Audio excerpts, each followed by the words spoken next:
সাতজন মানুষকে তার অঙ্গ হানি করার কারণে ফেরাউন আজ ইতিহাস হয়ে আছে। অথচ এই লেডি ফেরাউন, এর কারণে 2227 জন এই হাত কেটে ফেলা লেগেছে, পা কেটে ফেলা লেগেছে। কারণ এমন ভাবে গুলি করেছে, গুলি বের করার জন্য পা কেটে ফেলা লাগবে। ফাসাদ সৃষ্টিকারী, সন্ত্রাসী, ফ্যাসিবাদী, এই 15.5 বছরে যেটা দেখলাম। আরে ভাই, নবীজি নিজে প্রেসিডেন্ট ছিলেন, রাজনীতি না করলে উনি প্রেসিডেন্ট হইলেন কি করে?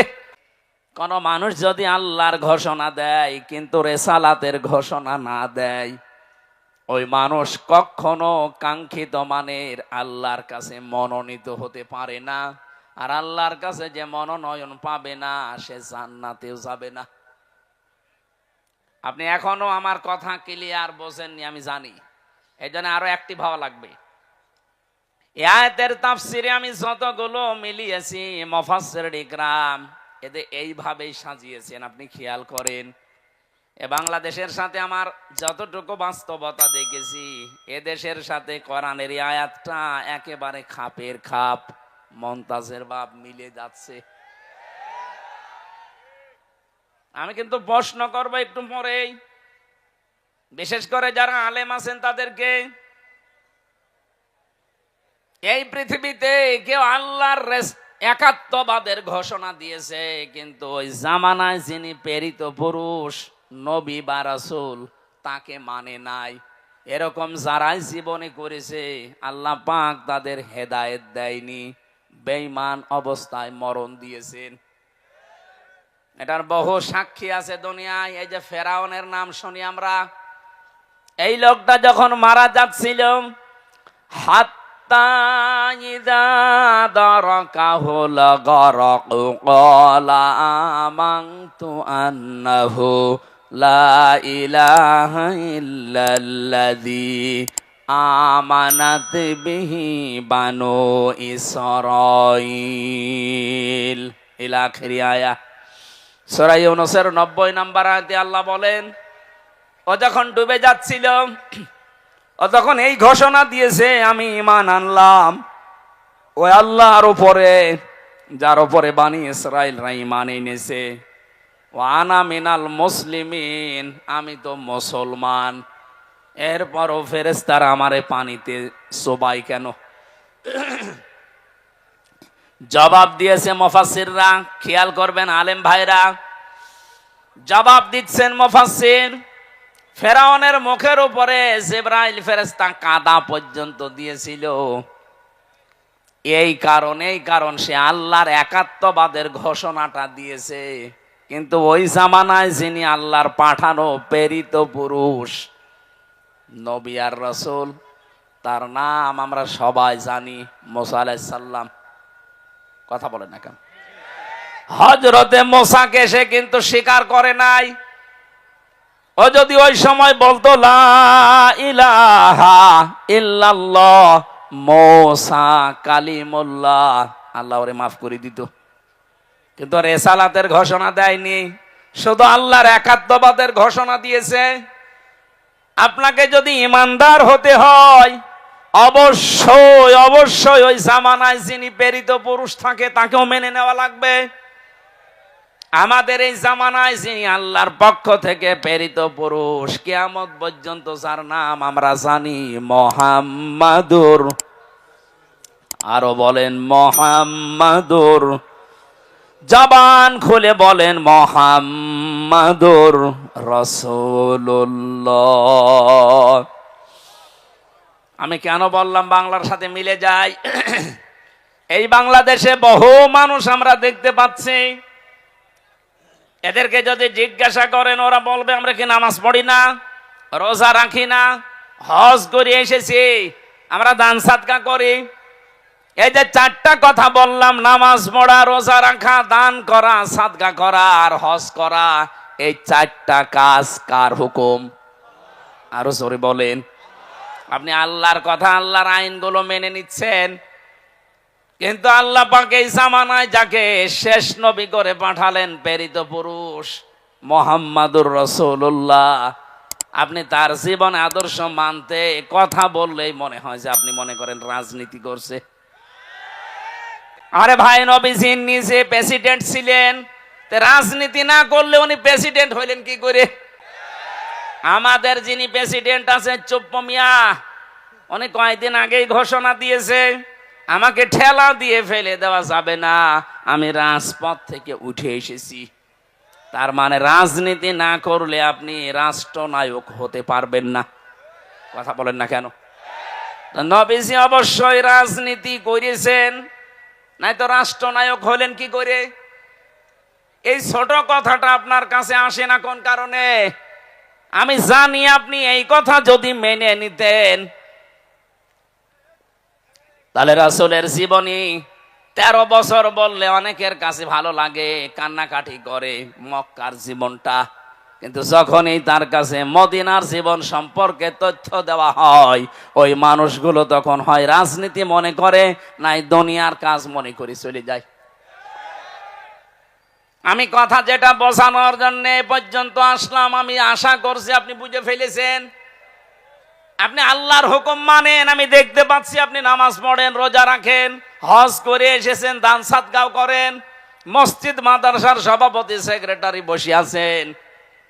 কিন্তু যখনই রাসূলুল্লাহর জীবনী সম্পর্কে বলা হয় যে রাসূলকেও মানা লাগবে, শুধু 13 বছর না, পুরা 23 বছর। কথা বলেন না কেন? 40 থেকে 63, এই 23 বছরের পুরা জীবনী আপনাকে মানা লাগবে। নামাজের মতো এই 23 বছর মেনে নেওয়া ফরজ। বলেন, যদি একটা সেকেন্ড আপনি বলেন না এটা আমি মানি না, আপনি বেঈমান। কারণ আপনিও হযরতে মুসা আলাইহিস সালামকে অস্বীকার করছেন, মুহাম্মদুর রাসূলুল্লাহকেও অস্বীকার করছেন। আমি আশা করি আপনি কথা বুঝেছেন। যে মানুষগুলো আজ আল্লাহ একজন আছে কথা বলে, কিন্তু তার প্রেরিত পুরুষকে মানে না, তার আদর্শের কথা বলতে গেলেই রাজনীতি মনে করে চলে যায়, তার মরণ হবে ফেরাউনের মতো। এবার যান, কোথায় যাবেন নিয়ে যান। এ মাহফিল হয়ে গেছে, যা বললাম বোঝার মতো শক্তি থাকে আপনার, এ মাহফিল হয়ে গেছে। আজ বাংলায় বহু মানুষ এই চরিত্রের আমরা দেখতে পাচ্ছি, আল্লাহর কথা বললে মেনে নেয়, কিন্তু রাসূলুল্লাহর জীবন চরিত্র বললেই ওর কাছে রাজনীতি মনে হয়। কসম করে বলছি, আপনার মরণ হবে ফেরাউনের মতো। আপনি ওকে ফেরাউনের মতো সটকি হয়ে থাকতে চান? বলেন। আল্লাহ পাক ওকে ডাক দিয়েছিলেন আল আন, এখন অকদ আসাইতা ক্বাবলু ওয়া কুনতা মিনাল মুফসিদিন। এখন তুমি আমার কাছে ঈমানের স্বীকৃতি দাও, অথচ এর আগে তুমি বড় সন্ত্রাসী ছিলে, ফ্যাসিস্ট ছিলে। মুফসিদিন মানে ফাসাদ সৃষ্টিকারী, সন্ত্রাসী, ফ্যাসিবাদী। এই 15.5 বছরে যেটা দেখলাম, এরাও যদি ঈমান আনতে চায়, আমার মনে হয় আল্লাহ ঠিক এই কথাটাই শোনাবে। এখন তোর জন্য 14.5 বছর অনেকে আয়না ঘরে ছিল, তোর কারণে আমির হামজা 3 বছর বিনা কারণে ফাঁসির কন্ডেম সেলে ছিল। এ কথা আল্লাহ বলতে পারে না?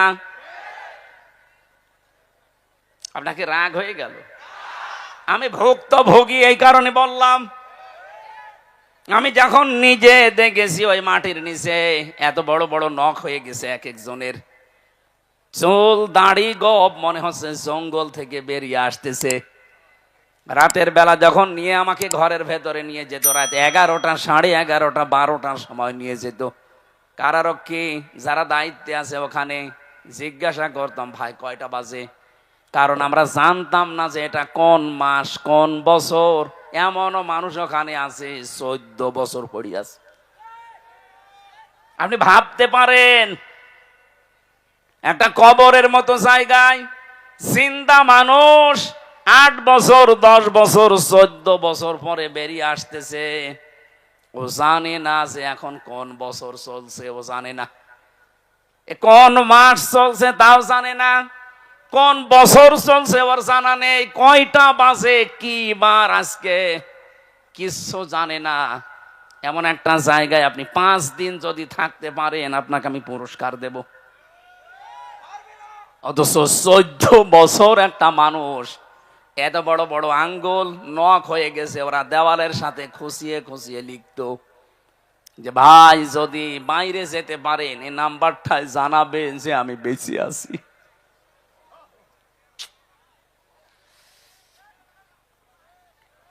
এত বড় কাজ আপনার করার পরও এখনো পর্যন্ত কোনো অনুশোচনা নেই, এখনো পর্যন্ত আপনি কোনো অনুতপ্ত হন না। আপনার বৃদ্ধি দিন যাচ্ছে, আরো বাড়তেছে। নিজে নিজে মোবাইল রেকর্ড করে উল্টা পাল্টা কলগুলো মানুষের কাছে ছড়িয়ে আরো বিশৃঙ্খলা তৈরি করছেন। আপনাকে কে বলেছে গাইবান্ধার যুবলীগের এই নেতার কাছে কল দিতে? জীবনে তার খোঁজ নিয়েছেন কোনোদিন? আজকে বিপদে পড়েছেন, ঠেলায় পড়ে ঢেলায় সালাম করছেন। আপনার এই কলগুলো আমার মনে হয় যিনি দায়িত্বে আছে বাংলাদেশের উপদেষ্টায়, প্রধান উপদেষ্টার উচিত যারা এদেশে বিশৃঙ্খলা তৈরি করতে চায়, সন্ত্রাসী কর্মকাণ্ড উস্কে দিতে চায়, তাদের ওইগুলো যেন বন্ধ করা হয়। এই কলগুলো কোনো দরকার নেই, কারণ দেশের যার দ্বারা উপকার হয় না তার দরকার কি? এদেশ থেকে আমরা যাদেরকেই বাইরে পাঠাই, মাসে মাসে তারা রেমিটেন্স পাঠায়, টাকা পাঠায়। আপনি আজ 3 মাস গেছেন, 1 টাকাও পাঠাননি। 1 টাকাও দিয়েছে? 1টা টাকাও দেয়নি। কি করছেন আপনি ওখানে? অন্তত যা আছে বিক্রি করে টাকাগুলো পাঠাতে পারেন না? আমার চাচা আছে, আমার দাদা আছে সৌদি আরবে, প্রতি মাসে মাসে তারা দেশের জন্য টাকা পাঠায়, রেমিটেন্স যোদ্ধা বলা হয় তাদেরকে। এমনকি অন্তর্বর্তীকালীন সরকারের প্রধান উপদেষ্টা সহ যারা আছে তারা এখন এই রেমিটেন্স যোদ্ধাদের জন্য বিমানবন্দরে আলাদা ফ্যাসিলিটি দিচ্ছে। আপনি কোন কারণে 3 মাস বসে আছেন, 4 আনাও পাঠান না? কি হবে আপনারা দিয়ে? আমি আশা করব সেই কয়দিন আছেন 3 মাসের হিসাব করে প্রতি মাসে অন্তত 20,000 করেও টাকা পাঠান। 1টা টাকাও পাঠান না। আন্দাজে শুধু দেশে কি করে আরো গন্ডগোল তৈরি করা যায়, বিশৃঙ্খলা তৈরি করা যায়। এভাবে যদি চলতে থাকেন আপনার মরণ হবে ফেরাউনের মতো। ওকে আল্লাহ যেমন বলেছিল আল আন, এখন তোর কারণে হাজারো বান্দা বান্দি দুনিয়ায় আসতে পারে নাই। 70,000 বনি ইসরাইলের শিশুদেরকে তুই হত্যা করেছিস। 7 জন সব চাইতে যারা ঈমান এনেছিল 7 জন জাদুকরকে তুই হত্যা করেছিস। শুধু হত্যা না, মেরে ফেলার আগে হাত পা বিকলাঙ্গ করে বিপরীত দিক থেকে কেটে দিয়েছিস।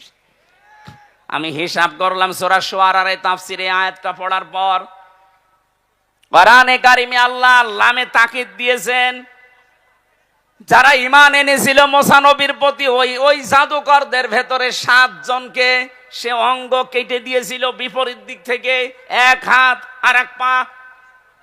এই কথা বলছেন এখন যারা আলেম আছে এনারা তো জানবে। 7 জন মানুষকে তার অঙ্গ হানি করার কারণে ফেরাউন আজ ইতিহাস হয়ে আছে। অথচ এই লেডি ফেরাউন, এর কারণে 2227 জন এই হাত কেটে ফেলা লেগেছে, পা কেটে ফেলা লেগেছে। কারণ এমন ভাবে গুলি করেছে, গুলি বের করার জন্য পা কেটে ফেলা লাগবে। 2227 জন মানুষের হাত, পা, চোখ, এমনকি অন্ডকোষ পর্যন্ত উড়ে গেছে। এ কত বড় ফেরাউন! এরে যদি আল্লাহ হেদায়েত দেয়, আমার মনে হয় ফেরাউনকেও হেদায়েত দেওয়ার দরকার ছিল। কারণ সেও এরকম আয়না ঘর বানায়নি। এই কথা বলেন না কেন? তার শাস্তির কথা আমরা পড়েছি হাদিসে কোরআনে, কিন্তু আয়না ঘরের কথা পড়িনি। দেখি ইতিহাস বানিয়ে গেলেন আপনি। হয়তো আপনি আর 5-7 বছর 10 বছর পরে মরে যাবেন, কিন্তু কিয়ামত পর্যন্ত আপনার নামটা মানুষ নিলেই ফেরাউনের মতো, হামানের মতো ঘৃণা করে নেবে। একটা রিকোয়েস্ট, আপনি যদি এই চ্যানেলে নতুন এসে থাকেন অথবা সাবস্ক্রাইব না করে থাকেন, অনুগ্রহ করে এখনই সাবস্ক্রাইব করে পাশে বেল আইকনটি বাজিয়ে অল নোটিফিকেশন সিলেক্ট করে দিন।